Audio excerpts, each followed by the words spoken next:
It is 7:01 instead of 7 o'clock. We are here for the Common Council meeting in the council chambers on Tuesday, November 8th. Call of order, roll call. Fire, Facial. Here. Tompkins, Marshall. Here. Wagner. Here. Witzel. Here. Fisher. Yeah. Spiros. Yes. O'Reilly. Yes. Handler. Yes. Please stand for the Pledge of Allegiance. I pledge allegiance to the flag of the United States of America and to the republic for which it stands, one nation under God, indivisible, with liberty and justice for all.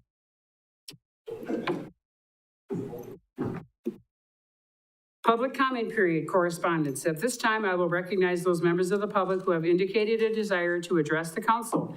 Upon recognition by me, persons may address the council, first stating their name and address. Council may act on emergency matters introduced by members of the public. Are there any public comments? Are there any public comments? Are there any public comments? Seeing none, we'll move on to item D, approval of minutes. October 24th, 2022 budget meeting, October 25th, 2022 regular meeting, and November 1st, 2022 budget meeting. Alderman, sorry. Wow. Alderman Fisher makes a motion. Alderman Tompkins. I want to pull something from the minutes. Okay, the meeting is second and then discussion. Thank you. And now discussion. I'd like to pull the finance, budget, and personnel consent agenda 1. We're in the wrong one. That's the wrong one? Section, yeah. Oh, You're in the sorry. minutes. Oh, we're in minutes. Seeing no other discussion, Amy, roll call, please. Fire, Facial. Yes. Tompkins, Yes. Marshall. Yes. Wagner. Yes. Witzel. Yes. Fisher. Yes. Spiros. Yes. O'Reilly. Yes. Handler. Yes. Thank you. And Steve just informed me no staff updates, mayor's comments, employee recognition. Josh Moritz, engineering, 25 years. Congratulations, Josh. And Pamela Nasis, finance, 5 years. Congratulations, Pamela. Item G, council comments. Alderman O'Reilly. Thank you. At this time, I'd like to acknowledge a young member of the Marshfield community that had recently lost his life due to an apparent drug overdose again. This young man's passing, I want to say, has moved a lot of people in this community to togetherness. It's a very, very unfortunate, tragic event. But through this process, they had a candlelight vigil down at the skate park. There was hundreds of people that attended it. It was extremely moving. I was there. Through the process of this, we ended up with a bunch of graffiti and a makeshift memorial for Cam Kirschbaum, as the young man that passed. At first, they were going to allow it to stay and let nature take its course. The Parks and Rec were, unfortunately, there was a lot of complaints about this graffiti. And now, as far as I understand, there's a plan to go in and power wash everything, clean it up. I personally do not think that's a good idea. And what I would be asking later in the agenda items for future meetings is to have a discussion about potentially allowing myself or someone else to head up a committee over the winter to come up with some artwork that this graffiti can be covered with, that we can involve the children.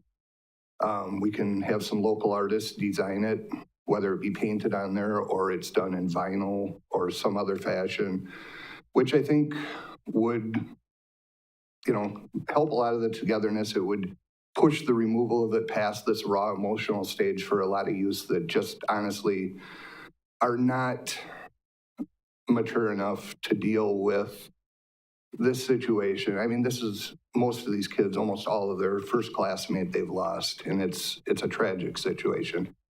I would be willing to head that up it would be done at no cost to the city. The city would have no cost for cleaning up the mess that they want to clean up now. And I will just leave that for everybody to ponder on for a while, and then I'll try and make a motion for a future agenda item at the end. Thank you. Thank you, Mike. Alderman Fisher?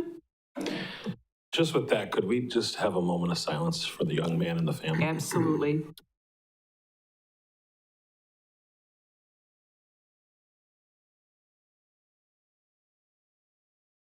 Our Father, who art in heaven, hallowed be thy name. Thy kingdom come, thy will be done, on earth as it is in heaven.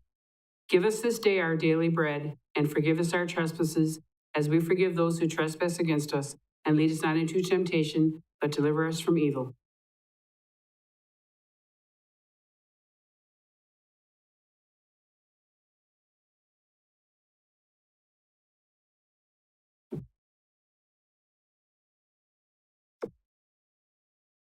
Thank you, Adam. And thank you, Mike. Anyone else, council comments?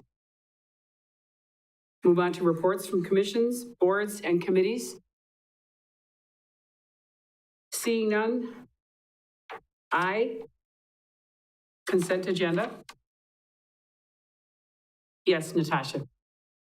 Thank you. I would like to remove 1D1 from the consent agenda. We need a motion first. Oh, I'd like to make a motion. I'll Oh, move to approve it. oh no. Okay, now I'm asking to remove it. And that was all on me. Sorry, Natasha. I don't want. Maybe get a motion and approval to approve the other items at this point. Yep, we That's did. okay. Oh, that was, Okay. oh, I thought that was okay. I'm sorry. My To fault. approve the consent agenda, Officer Witzel. Alderman Witzel, Sorry, Tom. motion, and Alderman Fisher, second. Okay, now Natasha. Oh my goodness, I have to do this again. Yes, Okay, you do. I'm so sorry. Okay. No, don't be sorry. So I would motion, do I motion to Yes. remove item, do I motion for this? I don't motion for this. Oh, I would like to have us remove from the consent agenda 1D1.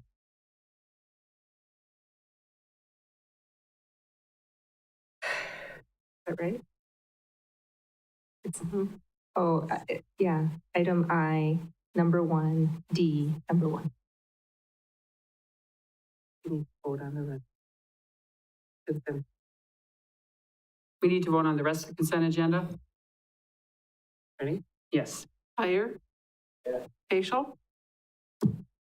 Yes. Tompkins. Yes. Marshall. Yes. Wagner. Witzel. Yes. Fisher. Yes. Spiros. Yes. O'Reilly. Yes. Endler. All ayes, thank you. So now, action to remove. Yeah, right. No, what does she want to do? Okay, what would you like to do with it, Natasha? I would just like us to vote separately on that. Can we do that? Yes, we can. We can vote separately on that, and we do that now. Is that correct? Yeah, can I ask if there's any comment or discussion? Okay, before we, okay, Officer Witzel. I'm sorry, Alderman Witzel. I make a motion that we approve it as it had been presented in the finance department, or in the finance committee meeting, sorry. Second by Alderman O'Reilly. Just to clarify, we're talking about the policy 3.390, right? Yeah. Okay. Any Other other question? discussion? Question. Yes, Mrs. Spiros. I'm sorry, I'm having a little bit of computer difficulties. So what exactly are we pulling? I heard the policy, but what is the policy? I'm sorry. The policy 3.390, zero tolerance for workplace violence and weapons, which would be under D, number 1. Okay, thank you. I'm just scrolling and I That's couldn't all right. get to find what it was. Good, I'm not the only one. Yes, Nick. Mr. Alderman Paschal. Thank you. I still have some concerns about this whole issue of weapons in our public buildings, but I'm pleased to see that this policy will at least address some of those concerns, so I will support it. Thank you. Alderman O'Reilly? I'm wondering if I could get input from Mr. Wolfgram on how this impacts, like pepper spray. Does that fall into any of these categories? The answer to that is no. Pepper spray. So first of all, you got to read the policy in terms of the scope. That policy addresses employees. The policy basically allows for a concealed carry to employees, and then it addresses that other dangerous weapons within the definition of the policy are not allowed. But when you look at the scope of and the definition of dangerous weapons, what was incorporated is basically the statutory definition that's used in the criminal statutes for a dangerous weapon, and that would be a requirement to cause serious bodily harm. Pepper spray probably would not fall within that concept. It wouldn't normally under the application of the criminal code, serious bodily harm, meaning that it would maim or permanently injure somebody or pose a threat of death.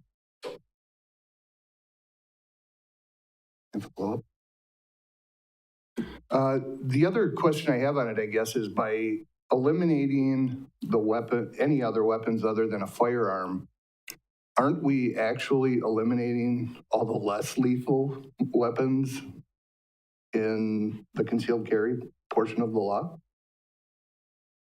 No, because the definition within that policy is that you can carry a weapon consistent with a concealed carry permit. So that, and I think the category for concealed carry is there's 3 different types of weapons. One is an electronic weapon, one is a firearm, and the other one I think is like what would be commonly referred to as a billy club or a jack. All 3 of those are covered within the policy in the sense that we say that you can carry a weapon pursuant to a concealed carry permit. So if you have a concealed carry permit, it would allow those to be carried concealed. Again, I worked with HR, our human resources director in regard to setting this up, and there has to be a certain level of decision-making that takes place in terms of how do you want your employees to be presented to the public. So that's one reason why you don't, it would typically not be that you have open carry or something like that behind the city walls here. But those particular weapons could be carried as long as you got the concealed carry permit and they're concealed. Thank you for the explanation. That was good. Natasha?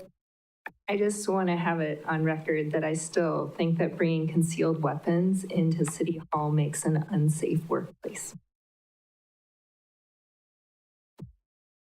Thank you. So now, There's a motion. okay, now there's a motion on the table. Second, Mr. Wagner? No, it's been. Any other discussion? Seeing none, Amy, please take roll call. Fire, Oh, was there someone else? Okay, thank you. Fire, No. Facial, Yes. Tompkins, No. Marshall, Yes. Wagner,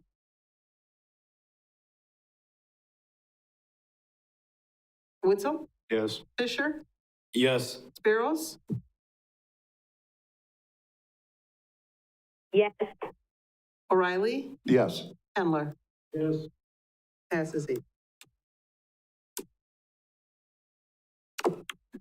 Okay, item K, second reading of ordinance number 1482, approval of the updated 5-year campus master plan for the UWSP Marshfield campus, presented by Steve Barg, City Administrator. Thank you, Mayor. I'll give a shortened version of what I presented back in late October at the first reading. What we have here is a request for approval of a campus master plan. We've seen these before for other campuses, for lack of a better term, in the city, fairgrounds, airport, medical complex, those kind of things, where we want to work with the people in those particular districts to plan for future improvements so that we're on the same page with them. We know what kind of capital upgrades they're looking at making. We have a sense of what types of infrastructure issues might come as a result, that we're working in sync with those particular entities. The UWSP Marshfield campus had a 5-year campus plan that is expiring this year. It was from 2017 to 2022, so they've worked on an updated 5-year one. They presented it to the October Plan Commission where they got approval, subject, of course, to review and approval by the council.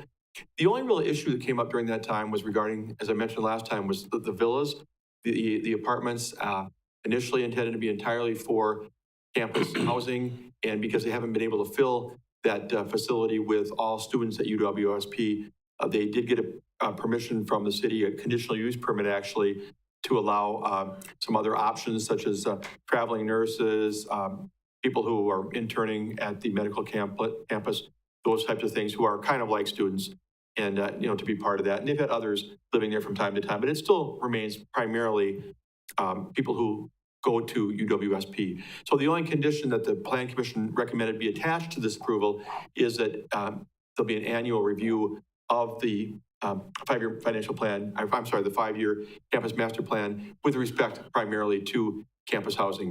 With that, I would recommend approval of ordinance number 1482. Is there a motion to approve? Alderman Wagner? Second by Alderman Varsho. Any other discussion? Seeing none, Amy, please take roll call. Fire, Yes. Paschal, Yes. Tompkins. Yes. Varsho, Yes. Wagner, Witzel, Yes. Fisher, No. Spiros, Yes. O'Reilly, Yes. Endler. Item L, first reading in ordinance number 1483, amending section 2-88 of the Marshfield Municipal Code, appointments to boards and committees, presented by Harold Wolfgram, City Attorney. I don't get to introduce many ordinances. So this came up as a request from the motions and the amendment that took place at the last meeting. The ordinance is in front of you. That's number 1483. It's an amendment of the 2-88 for appointments under our city code, and it allows you the latitude that was discussed at the last meeting for certain specific positions. In addition to that, I did reserve the previous authority to go outside of the residency requirement with the 2/3 vote for certain circumstances, the same as you had before. So that would apply to all positions, but then the additional couple that had been discussed were addressed within the ordinance change, including the Economic Development Board and the EDB. Thank you. No action taken. Second reading will be November 22nd. Item M, first reading ordinance number, I'm sorry, Alderman Witzel. Thank you. I do have a chance to comment on this. Okay. I apologize for not having been here when this was brought up at the last meeting. I had to leave early for a personal situation. I did watch this meeting. It was very interesting. A couple of things that, and I don't know if this is something that needs to be addressed before we actually take action on this in 2 weeks' time, but a couple of things that I think I want to get clarification on. We're talking about specifically non-city residents being eligible for certain committees. I find that utility is listed here, and further up in the policy under section 2-88, it talks about appointments, and all boards and committees appointed by the mayor shall be confirmed, et cetera, et cetera. I don't see anything here about where the utility commission is actually selected by the council through a vote. I'm assuming that's somewhere else in the policy. So I was kind of confused as to why this part about the eligibility for the utility specifically would be a part of this, if this is addressing those committees that the mayor appoints, not necessarily addressing the utility commission that is voted upon by the council. So that was one area of clarification. It was also my understanding in that discussion, as I tried to track that, that the desire was to limit the utility commission membership of outside city resident individuals, people from the service area, to being one member. And I don't see that reflected in here, and I don't know if that needs to be or if that's not the desire of the council. Again, the meeting was really fun to watch. And then the third thing that I want to bring up is that it talks about the EDB, and I understand fully the idea here that the EDB, we should allow people who own a business to be potentially a part of the EDB. And I think one of the comments that was coming up that was maybe not fully grasped by this body was the question of, can any business owner in the entire city be eligible to be on the EDB? In other words, can John Menard throw his name in the hat and become a part of the EDB? Because technically he owns Menards. So I think that the concern was, do we really want people from that far away influencing the city when they don't live here, when they have very little to do with here except the money they're pulling into their pocket from whatever business they own? Dave from Dave's Guitar Shop is another one. So do we want to specify that they need to live within 10 miles of the city? Do we want to specify that they need to have some additional connection to the city? Or do we just trust that whoever's in the mayor's seat will take that into consideration, even if that's the only person that shows any kind of interest in being on that committee? So those are the three things, and I don't know if you want to handle those or I don't, want to belabor the discussion that took place 2 weeks ago, but I'll. If I'm recognized here, the mayor did. Okay, so first of all, with regard to the first point, this section 2-88 is appointments. It's really a matter of statutory construction, the language that's used in here. So the first part of this talks about that all board and committee appointments by the mayor are subject to confirmation. That's a sentence that stands by itself. It's just telling you that that has to happen. You're right, Marshfield utilities are elected differently, but if you look at the section that we're talking about, the requirement, it says all board and committee members must be city residents except for the following. So that applies to all board and committee members, whether that would be whatever they may be. So that's where the utilities is kind of addressed in the utility, but the specific requirement for residency is addressed here. So that's how that gets caught into it. And so the intent would be that the statutory construction would be that that's the full one. Can I comment on that real quick? Yeah. Would it be wise then to put all boards and committees as a separate paragraph so that it stands alone as being eligibility of those rather than seeming to appear as a part of the mayoral appointments? There's nothing wrong with doing that, but again, from a statutory construction point of view, so part of the reason why I didn't do that is because this is the way this thing was lined up before, and I didn't want to start changing our structure. But there is nothing wrong with doing that. If you think that it's more clear doing that way, that's fine. If we did that, I probably would, once you start cutting into this, then you should start changing the lettering. That's one of the problems that comes with that, because you have each of these clauses, addressing something totally. So in any event, then you asked about number 2 in terms of was it only one. That got into the issue that we had that made the, watching that kind of cool or interesting, was because who the heck knows? I can tell you for sure that the clerk went through that thing several times. I ended up saying, put the minutes together and send them to me. It was not specific as to only one member being from the utilities. But I'm going to tell you, and this kind of goes to number 3 then, the issue that you raised. At the end of the day, though, when you folks make an appointment, this body's confirming that appointment. And that would be the same thing. So if you have members of the utility and they're on, they're brought forward to you, you're going to be, approving them or not. So if it's not something that you want, or you say, okay, we're going to have too many members that are outside the city, you just simply don't approve them, and you make that the reason. We have now all members or whatever. I don't want to have that many. That'd be a decision for the body to make. Now, if you want to change that, I've got to have direction that you would like, and that's not just one person here. If you're going to do that and you guys want to talk about it now and we want to redraft this thing, we need a vote, and that vote has to be change it to only one member. I'm totally fine. This is all within your folks' discretion, not mine. So that's a choice. If somebody wants to do that, then that needs to be done. And as to number 3, that's the same thing. You're right. This is any business owner. And it's even more complicated than that. I didn't want to get down in the weeds, but think of this. Who is a business owner? Does that mean that if you have an LLC and you're running your whatever it may be, a hardware store, and you're running it under a LLC, are you actually the business owner? How do we establish that they're a business owner? And there's become some interesting questions, particularly if it's an S Corp, right? Now you're even further removed from that.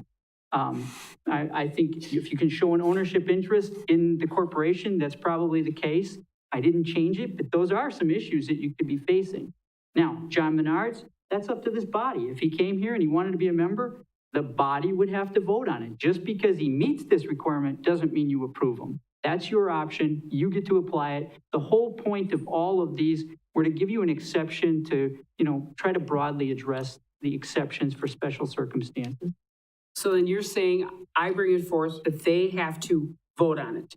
So just because I bring it forth does not mean that I am putting the rubber stamp on it. That is not my decision. You guys still have to vote on this. I bring it to the council, is that correct? Yeah, that was the case with every appointment apart from the Utilities Commission, which is a council vote from the beginning. I see Rebecca's got her hand up as well. Yes, Rebecca. Thank you. Tom, thanks so much for bringing this up again in the mess of the meeting that you watched.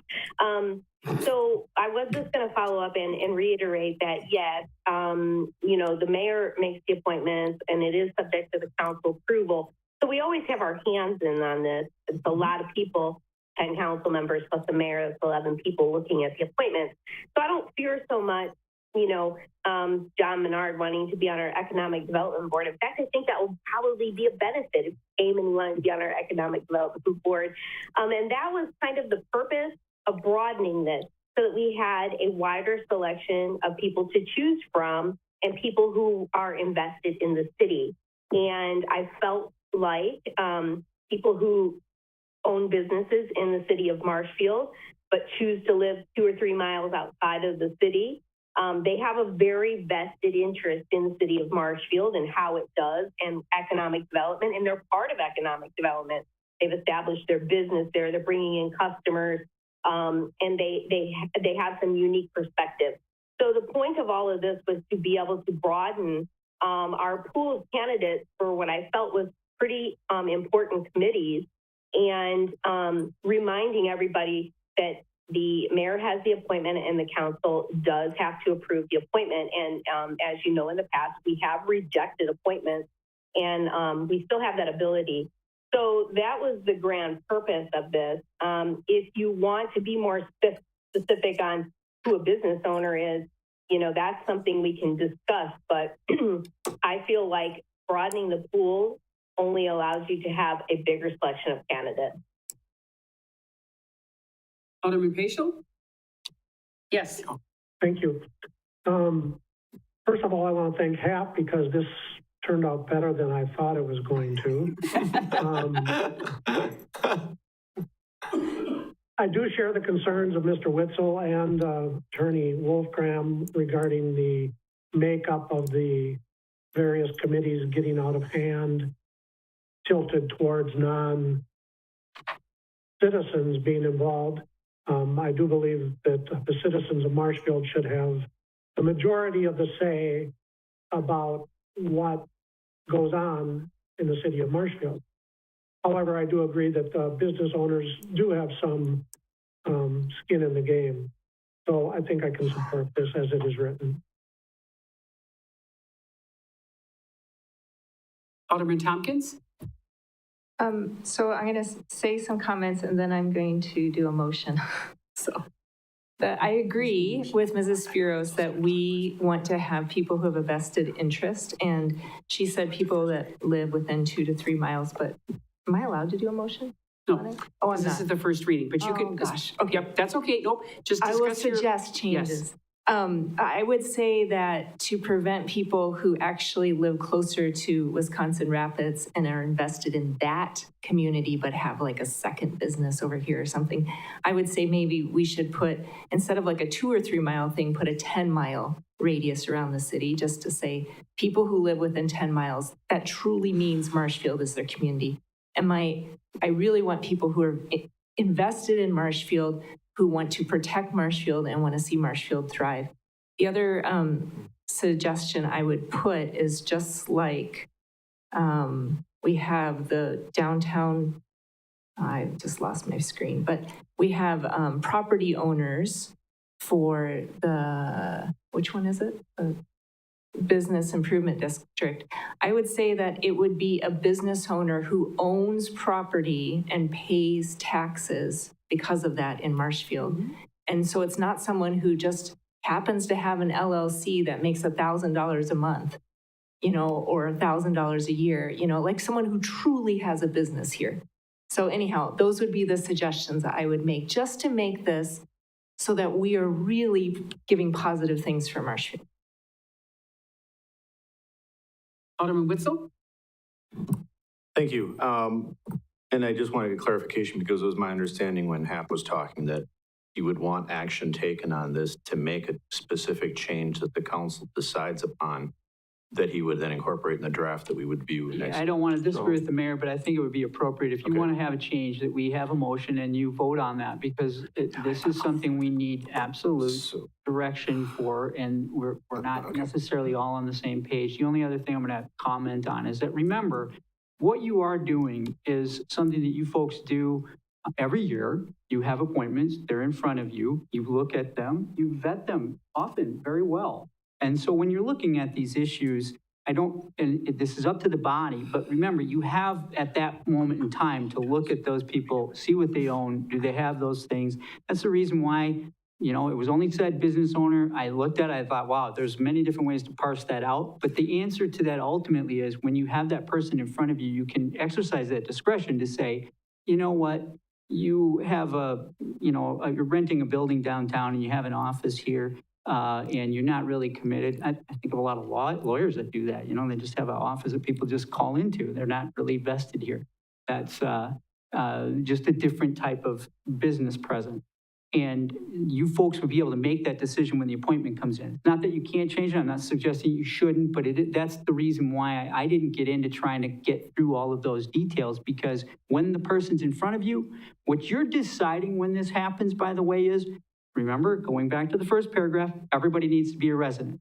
Then it says, except if these things are met, and that's where you're exercising your discretion. When that person's in front of you and you say, we're going to approve this person, or I'm not going to approve this person because, you know what, their business is here in town, but they got another place over in Rapids, another one over in Wausau. They're not really vested here. This operation is smaller than in Wausau. You can make those decisions when you make the appointment. So that's an option for you. But if you are going to change this, make the motion and let's do it so we got direction. All right, and since I still have my microphone on, I do appreciate what Mrs. Spiros brought up, and I really do think there's value to people who live outside of town but who have a vested interest in the business. So I'm going to throw this on the table.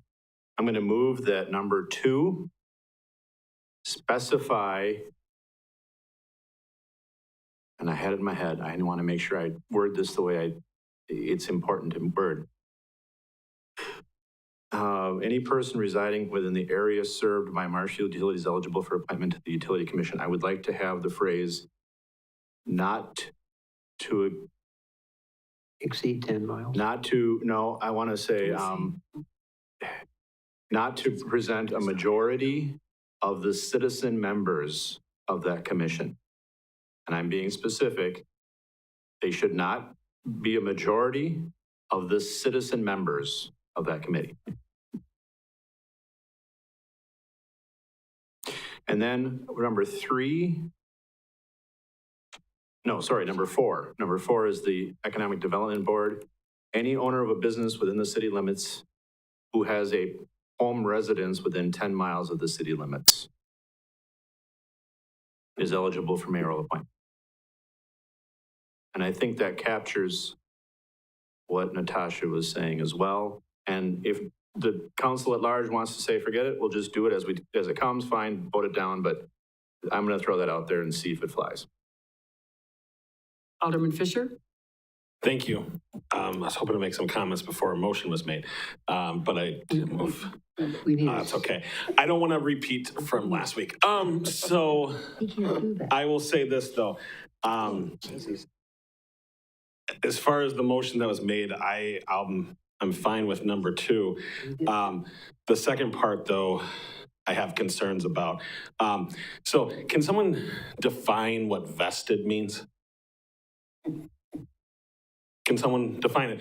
If not, I will, because I looked it up. The definition of vested means it's in your possession, and that you have it in your possession. So if someone owns a business in this community, I think we're arguing about semantics whether or not they're vested. Really what we're saying is we want a certain type of business owner that lives closer to the city of Marshfield, because in our opinion, they are vested. That's not, I understand the feeling, I understand the sentiment, you may or may not be right, but the definition of vested is you have possession. You have some possession. So if you have a corporation or a business and you don't live in the city, if you're John Menard, he's vested. Again, that's my opinion, but I guess I'm big into inclusion. So I think we should be inclusive, and I think we should allow people who consider themselves vested in this community, even if they do not live in a 10-mile radius, to be on our boards. So I'll be voting against this motion. Alderman Wagner. Thank you. Every time this subject comes up, I'm reminded of one of my favorite sayings where I was raised, and it says, when you're up to your neck in alligators, it's hard to remind yourself that your objective was to drain the damn swamp. But Mr. Wetzel's motion basically starts draining the swamp and getting us out of the way of the alligators. I think some of the hypotheticals that have been presented are just unlikely to happen, and worse yet, they forget the fact that we as a council can vet these things as necessary and hopefully use good judgment. I thank Mr. Wetzel for his clarifications, and I don't think I am going to vote for them, and I'm going to slay at least one alligator tonight. Thank you. Alderman O'Reilly. I'll make it short. I think the 10-mile perimeter is not a good move at all. I know we have a lot of business owners that are vested in this community that perhaps live on the old plane that are going to be exempt from this. There's a lot of areas that are outside 10-mile limit. I don't even understand the concept of the 10-mile limit. And secondly, I also would definitely refrain from sticking with any of the owners of the property, because there are tons of business owners that rent the properties up and down Main Street, all over the place. So that one definitely, at this point, I will not be supporting this just for that reason. Anyone else? Rebecca. Oh, Alderman Spiros. I would just like for Alderman Witzel to clarify his first point on number 2, because I didn't quite catch it. Are you trying to say that you don't want the majority of the committee to be composed of people who live outside of the city? I missed what you were trying to make a point of. Correct. My desire is to say that it will not represent a majority of the citizen members of that committee, because the utility is technically city-owned. We've reserved that for city residents. There's a big argument for having service area people who also get represented, even though they're not city residents. And I have no problem with 1 or 2. What I would be concerned with is if you get 3 or 4 who may make decisions that are not good for the city that owns the utility, since our council members have no say whatsoever. We show up at a meeting and sit there. I would like to see that at least the majority of the commission still be city residents, but we get up to 2 potential citizen members of that commission be service area customers, not necessarily city residents. If I can reply. So, okay, I understand that. And I actually agree with that, but I don't agree with your other point. So I don't know if we should take these separate or if you want to keep them all as one motion, but for the reason that I don't agree with the second one, I will not be supporting this motion. Alderman Witzel? Can I amend to pull these apart? I don't know if that's something that can be done. I know Hap's got a really confused look on his face. Can I just move to strike the EDB option and stick with the utility? Good. I will move to amend removing the Economic Development Okay, Board. we never had a second for the motion No, we in did the not. first place. We did not have a second for the No. motion in the first place. You guys just started all talking. Mhm. So we need a second for So that we need- motion. okay. Thank you, Alderman Varsho. So we really were discussing out of turn. Yes, we were. Yes, we were. Okay, then I will, so we have a motion and a second. Great. For all the changes I said, I'm going to amend my motion to remove the Economic Development Board stipulation and stick only with the utility item, which is service area, non-resident, citizen members not representing a majority. Right? Okay, Do we need a motion and a second for the we need a amendment? second for that. Alderman Varsho seconds.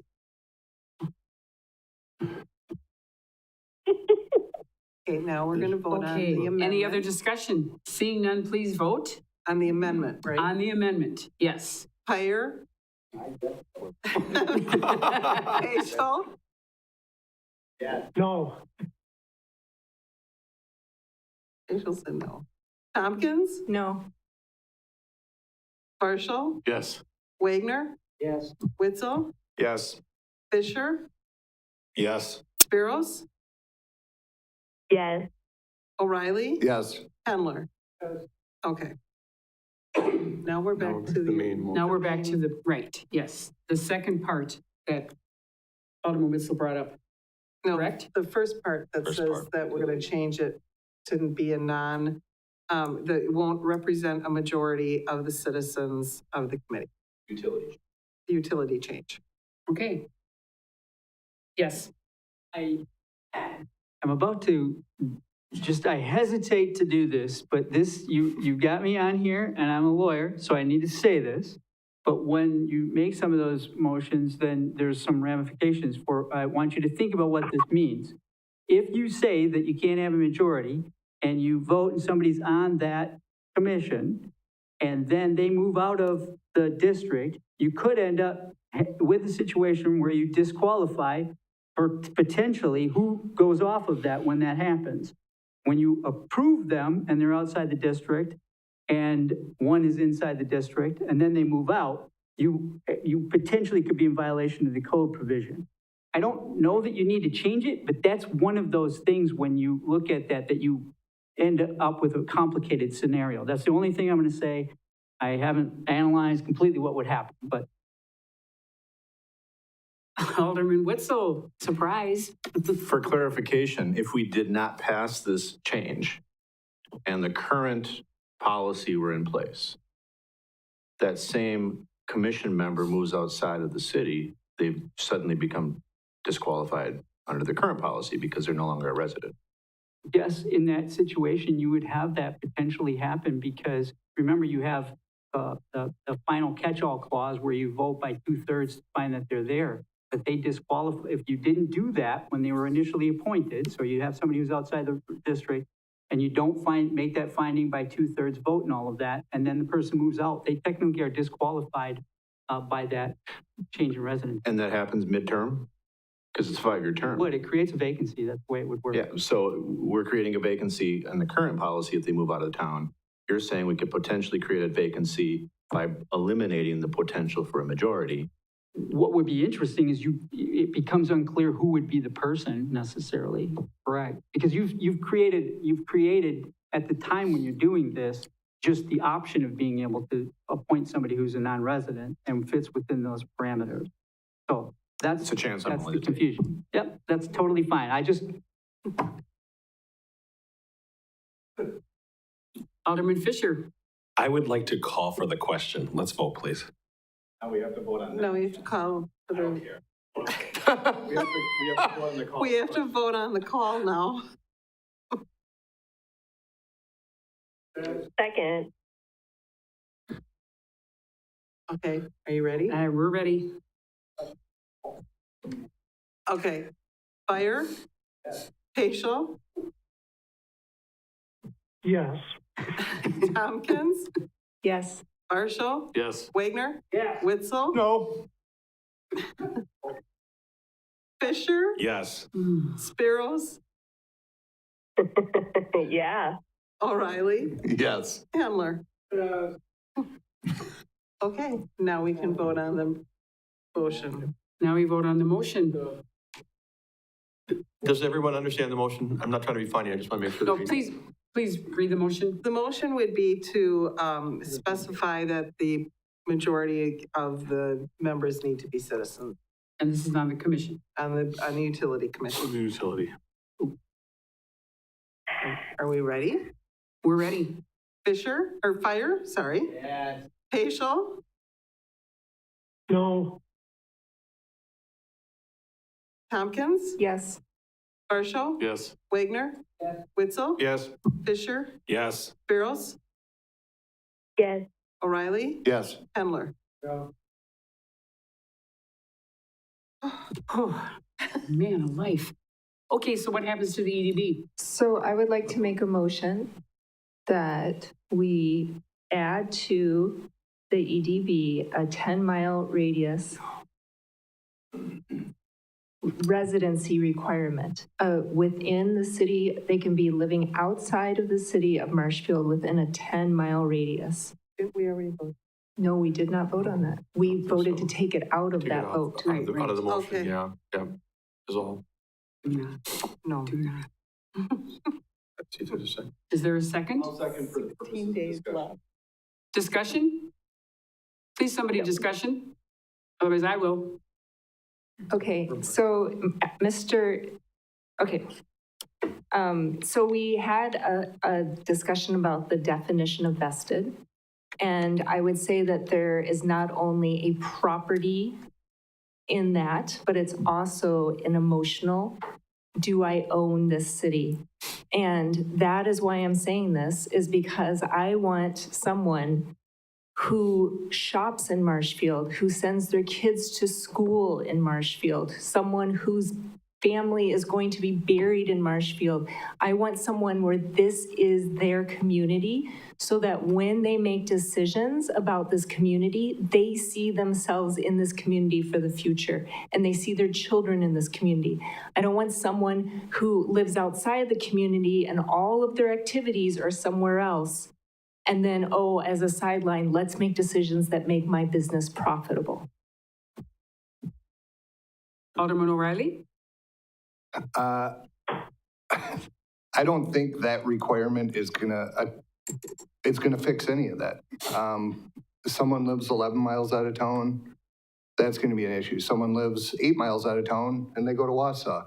Or they put their kids in school in Stratford, or they get buried at a family plot in whatever city they were from. I don't see any realistic way that this is going to ensure what you're considering in a vesting. And I don't know that your definition of the vested is actually the proper language we should be using for that, because although I know exactly where you're coming from a definitive standpoint, it's kind of wording that's very difficult to imply if there were a situation because of what the actual definition of it is. So for that reason, I will not be supporting it. Can I reply to that Mrs. Spiros was actually the first one to use the word in this meeting? And so this motion has nothing to do with the definition. It was a word that was used to say someone who's committed to the, so I would take that out of all discussion and just say we want someone committed to our community.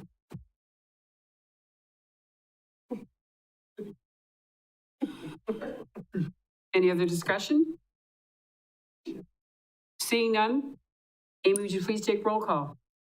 Fire, Paschal, no, Tompkins, Yes. Varsho, Yes. Wagner, Witzel, Yes. Fisher, A big fat no. Spiros, No. O'Reilly, No. Handler. It failed. Mhm. Thank you. Okay, holy moly. Moving on to item N. request for council direction on review of proposals for, No, we didn't do so the audit. oh, The, I'm Audit sorry. committee. First reading, yes, I'm sorry. First reading of the ordinance number 1484, amending section 3-66 of the Marshfield Municipal Code, creating an, oh boy, audit committee, presented by Ed Wagner, council president. Thank you very much. You've seen this thing many times before. We've floated it through. Basically, the idea here is to have have something, have an institution reporting directly to the common council that does not work for the city administrator, doesn't work for the finance department, it works for the council. They can explain in shirt sleeve English to us what the accounting means. They can help and interpret the audit report for us. They can examine the auditors if they make sure they're working for us. And they can also, I think, assist the auditors in a lot of work that they do. So anyway, this is the first reading of it. This is the third time this ordinance has been, or this policy has been introduced. And the other two times it lost on the council floor because they said, well, we've got a finance director. Why do we need an audit committee? How many finance directors have we had, and how many times are we smarting from some decisions that weren't exactly up to par? So I would ask you to take a look at the ordinance again. I did make one change in it in finance, budget, and personnel, and that is I didn't have them budget for anything. So this is the first reading. See you in 2 weeks. Alderman Fisher? So I have a few questions, and I will be very forthright. I had a constituent call me with these questions. And so I am bringing these questions essentially on their behalf because they found this topic interesting. And so the questions that they had posed to me that I want to pose to the council, and Mr. Wagner, if you want to answer this, or staff, but one is this budgeted? Is this in the budget? So I want to have that go on the record for a constituent watching. It was originally put in as a budget line, that there would be a budget for it. We took that out entirely. That was one of the changes we made. And the reason for that was the only thing they might ask for is to go to some training or some seminar or something like that. And at that point, they'd have to come to the council and ask for their approval. Okay. The second question they posed to me is this a duplication since we already have an auditor? Take a look back at some of the most recent audits and find out that they were very vague. They were telling us there was something wrong with our accounting system, but they put it in the most vague words possible. And they said, and they also, and it actually 2020 and 2021 audits both had the same finding. And I'll tell you the truth, when I read those findings, I didn't know what they meant exactly. But now I know they were saying, you've got some off-the-book stuff going on that is changing, that is making your financial position as a city in error. Nobody told us that. The auditors were trying to protect, I guess, themselves so that they'd come back next year and get to do the audit again. And they were trying to be, I think, gracious to the city administrator and the city finance department to do that. But looking back on it, I wish they had stood up here and jumped up and down and yelled. And then the last question that they posed to me was, is this not the role of the Finance, Budget, and Personnel Committee, since they oversee the finance department, to hold them accountable and essentially be that auditing committee? I think it would be if every one of us had degrees in business and fund accounting. But we're laymen. We're supposed to bring our best judgment on whatever background we've got to the table here. But at the same time, we're not supposed to, and believe me, it's one of my deepest regrets of having to learn about fund accounting. That's not a joyful effort. So no, we're laymen. We need somebody who speaks both languages, who can tell us, who knows what they're seeing in the financial reports, who knows what they're seeing in the findings, and who can come back and explain it to us, who make the ultimate decisions and bear the ultimate responsibility in order to go forward with this thing. All right, thank you. Those were the questions that they posed to me, and I wanted to pose that to the council because I know this person said they were going to be watching tonight's meeting. I know that they have concerns that this really is going to be a duplication of services and really the role of what elected officials are tasked with. And so I told them that I would make those comments on their behalf. Thank you. Alderman Witzel? Thank you. Is there a residency policy on this one? Residency Sure hope policy? so.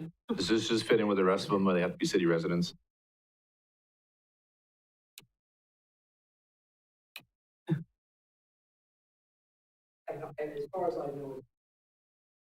As far as I know, it's subject to whatever is in the ordinance. Okay, because I didn't see that called out here at all. Whatever is in the city policy. on- Okay, thank you.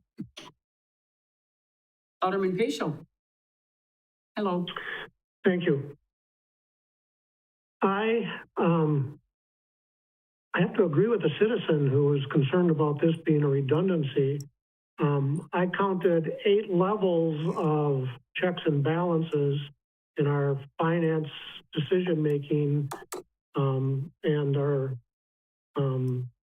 report through either reports or decision-making processes within the city. I think it's a redundancy that we're going to have 3 citizens who maybe one of them has a background in accounting or finance, but the other 2 apparently can be just anyone.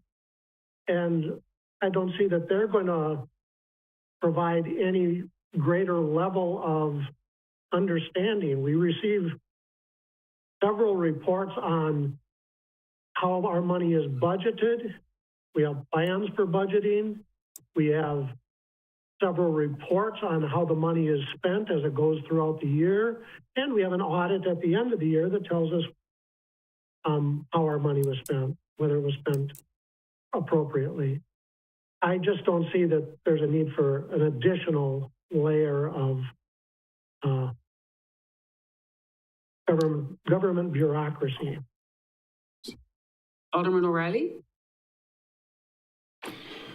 I would like to comment that I don't know that I necessarily support this, but I don't know that I don't. I think the true problem that we're looking at is if you don't have an auditor that's working to give you the information you need, that auditor needs to be out the door.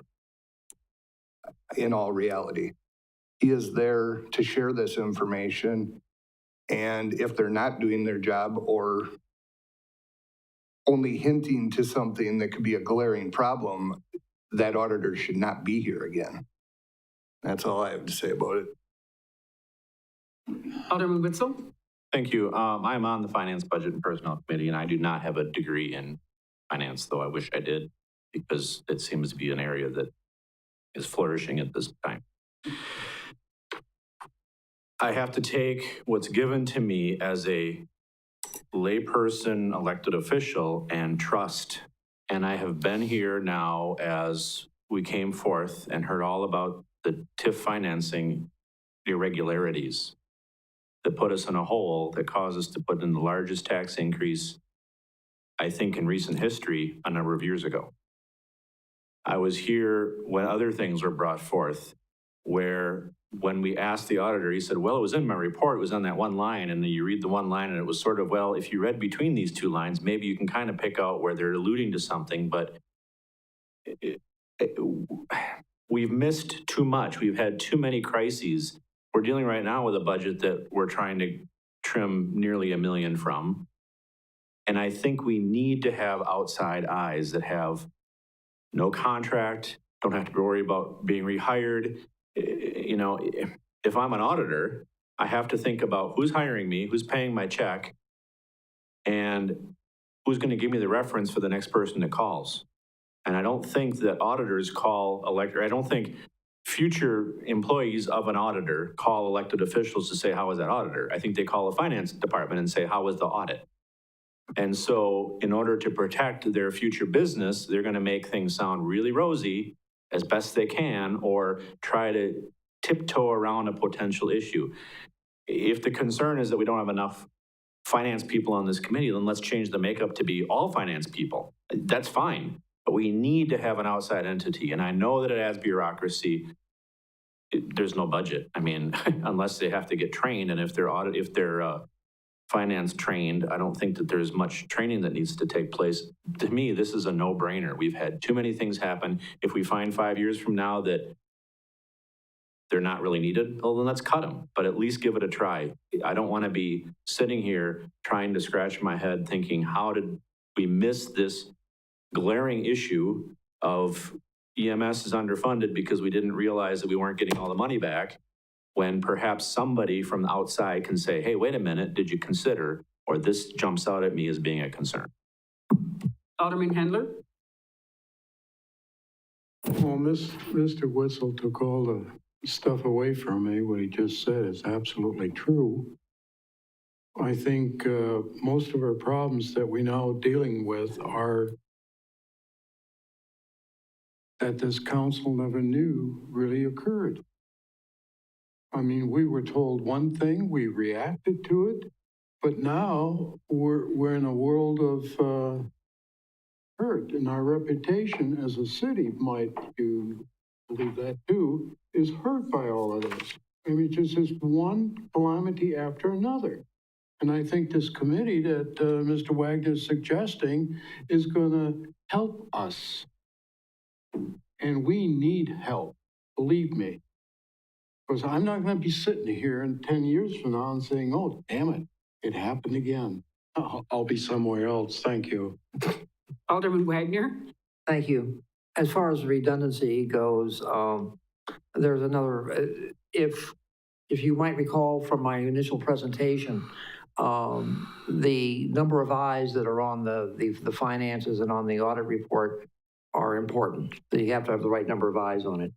There are two organizations that strongly recommend every city have an audit committee, and that is the Government Finance Officers Association, of which we've had we've gotten some awards from, I should say. And the other one is this organization called GASB. It's called Government Accounting Bureau of Government Accounting Standards Bureau. And they strongly recommend that government agencies that handle people's money, especially tax money, should have this kind of organization for an additional set of eyes to show what can go on and to show you what's really going on and report to us laymen in terms that we can understand so that we can make good financial decisions for our constituency. In some regards, you might say that an audit committee is the citizens' eyes on the books. Anyway, I hope you'll consider. I'm sorry to hear that some of you are opposed, but we'll see you at the vote next meeting. Thank you. Alderman Spiros? Thank you. For the citizens out there who are not seeing this proposed ordinance in front of them, if I could have Mr. Wagner explain a couple of things, and before I ask those questions, I'm going to just state my opinion here. I wish we didn't need an auditor, but for all of the reasons said before, there's been a lot of I don't even know if I want to call them errors, but whatever. There's been situations, right, where I did not feel that the correct information was presented to us or wasn't presented in an understandable way, what have you. I have a lot of faith in our our department there. I mean, I feel like Jennifer is doing a great job, and Jordan is a great asset. And I believe that mistakes in the past have come back to haunt us. They've cost us money. They've dropped our bond rating. Our interest rates go up, things like that. There are problems, or there has been problems in the past. So I understand the audit committee in theory, but I would like for Mr. Wagner to explain to the citizens who cannot see the ordinance, how often would this committee be meeting? What would the cost be behind the committee? And what would spur a meeting of the committee? Yes, sir. They would meet for sure to sit down with the auditors and review the audit report when it's initially completed. Every year, they would need to do that. They might from time to time, as at maybe the call of perhaps of the finance committee chairman, if there was something that the finance committee chairman didn't understand and they looked at it and they said, wait a minute, we got to go take a deeper look at this. Then they would meet and have the finance people and maybe the auditors come up and talk and say, well, how about this now? How about that? Why did you use this technique, or why did you use a different technique? The cost of it is negligible. The only thing, and we've already had a couple of citizens who have expressed interest in serving on the committee. One has a tremendous business background. Another one is a retired CPA. So I know there are people who are interested. So but there shouldn't be any there shouldn't be any cost to the city unless you wanted to send them to the Government Finance Officers Association annual banquet or something, right? But that'd be about it. Anyone else? We'll revisit this in 2 weeks and see how it goes. Item N, request for council direction on review of proposals for providing revaluation services to City of Marshfield, presented by Steve Barg, City Administrator. Thank you. It seems like a really long time ago, but I want to apologize sincerely to both Councilmember Tompkins and you, Mayor, for earlier on, we were talking about that one ordinance where I was jumping in and suggesting that Councilmember Tompkins couldn't make a motion. I really had thought your motion was going to be to modify the ordinance and try to approve it tonight, and I got ahead of myself. So my apologies to you and to the mayor, who I kind of put in a bad spot at that moment. What you have in front of you on the agenda item right now is regarding the revaluation proposal. We went up for proposals. Council authorized that on October 11th. I did send out an RFP to more than a dozen qualified assessing firms looking for proposals on intermediate services for revaluation. I think you know from past conversations, we are out of compliance by being, now several years below the 90% assessment ratio. I even up till the middle of last week, I had thought I was going to receive 2, maybe 3 proposals, but when the deadline came at 4:30 last Friday, I only had received 1. So I put it on the agenda for discussion of how you want to handle this. It still holds true now, even with 1. I guess I look for your guidance on how you want to move forward, but we do only have 1 proposal for revaluation services to consider. And I look for the direction of this council on how you want to consider that proposal. If you want to have a subset of the council look at this first, or bring it directly to a meeting, or whatever you want.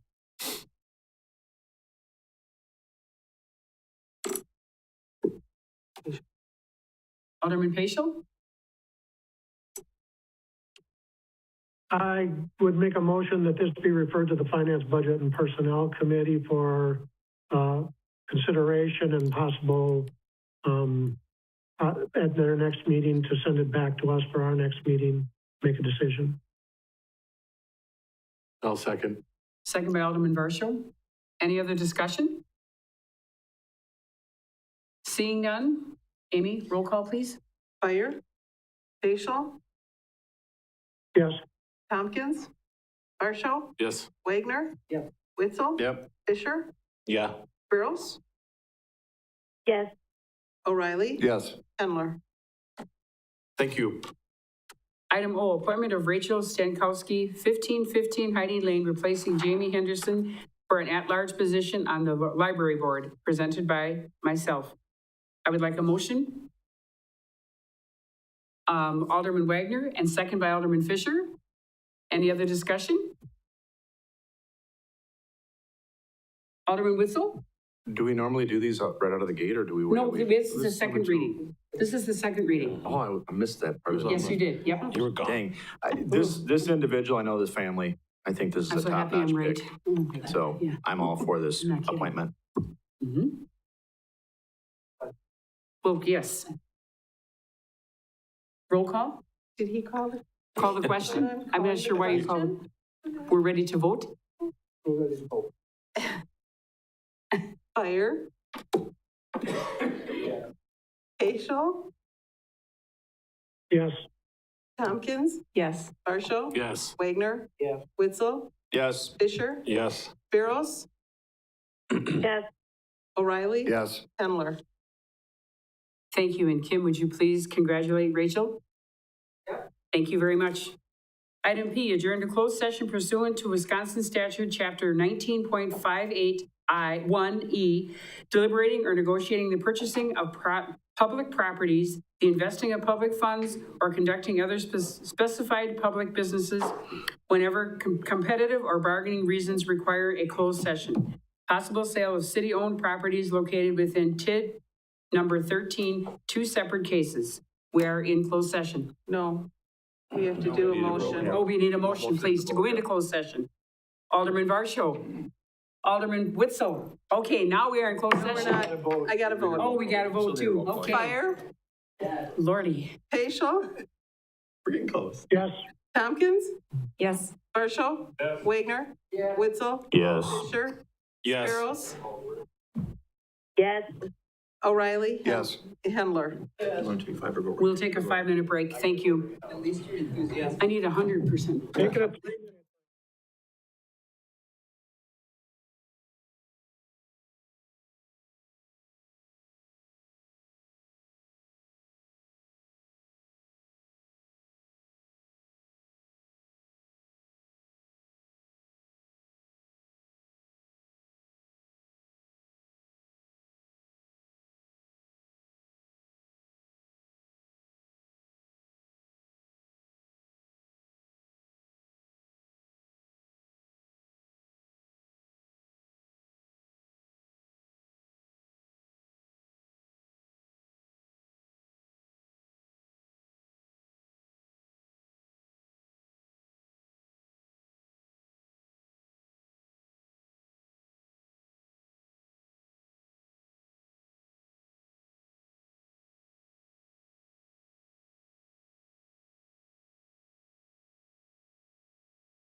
And action on matters discussed in closed session, if appropriate, and there. We have two motions.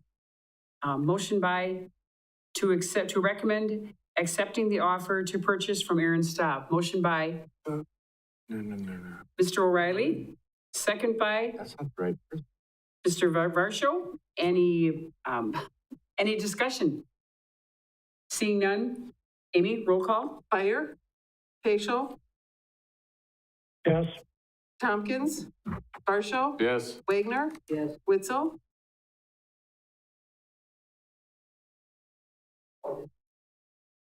Is that the right name? Well, We are doing the I think it says stop construction, and we said Aaron Stop here. If you want. Is that the 4.1?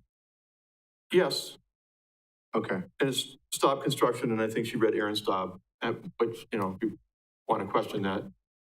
Did I read? Yes. that, Or did I You read? did. Yes. You did, no, you did. Fisher, Thank you. Barrows, You're right. Yes, I think. O'Reilly. Yeah. no Yes. doubt. Okay, that passed. Thank you. The second, to recommend accepting the offer to purchase from Tim Eisenberg. Motion by Alderman Varsho, second by Alderman O'Reilly. Any other discussion? Seeing none, Amy? Fire. Yes. Paschal, Yes. Tompkins, Yes. Varsho. Yes. Wagner. Yes. Witzel. Yes. Fisher, Yes. Barrows, Yes, O'Reilly. Yes.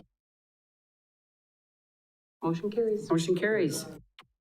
Item S, suggested items for further agendas, future agendas. Yes, Mr. O'Reilly. I would like to make a motion to add an agenda item for the, I guess, repairs of the skate park, to, I guess, push off the removal of the graffiti till spring, and then get the blessing of the council to do some positive changes and at no expense to the city. Alderman Fisher. Thank you, Madam Mayor. I would like to have an update in closed session about all legal matters facing the city. Anyone else? Mr. Witzel. Rebecca was up first. Oh, I'm sorry, Rebecca? I have a couple things. I would like to get an update on how the fair did, because I don't recall getting that, Did not, unless we did and I'm forgetting. no, we did not get that. And then the second thing I would like to talk about, I would like to just have a general discussion on the benefits versus the cons to, and I know that we're in a really tight budget year, but the benefits versus the cons into looking to hiring a grant writer. I will add, thank you. I will add that I have talked to Dale Christensen, and we just haven't nailed down a date yet, but I'll make sure that he comes and gives an update on the Central Wisconsin State Fair that happened back in August. Alderman Witzel? Thank you. We had a lot of discussion about committees today, and I would like to get an update on the Ethics Committee. We put that into place a while ago, and I don't really feel like we've ever heard anything from anybody, and I don't even know who's currently on that committee because I don't recall appointing anybody to continue on with various terms. So if we can get an update on the Ethics Committee and find out what they're up to and if they've been utilized, and, you know, just that kind of information would be great. Thanks. Anyone else? We need a motion to adjourn? I motion. Move. You don't motion, you move. I move to. We need to vote on that, or can we just, okay, We need a second, don't we? I'll second. Thank You can you. ask for motion. You can ask for vote. sure. Aye. Okay, one more vote. You can just do. Just say all ayes. All right, guys, okay, guess what? We are adjourned.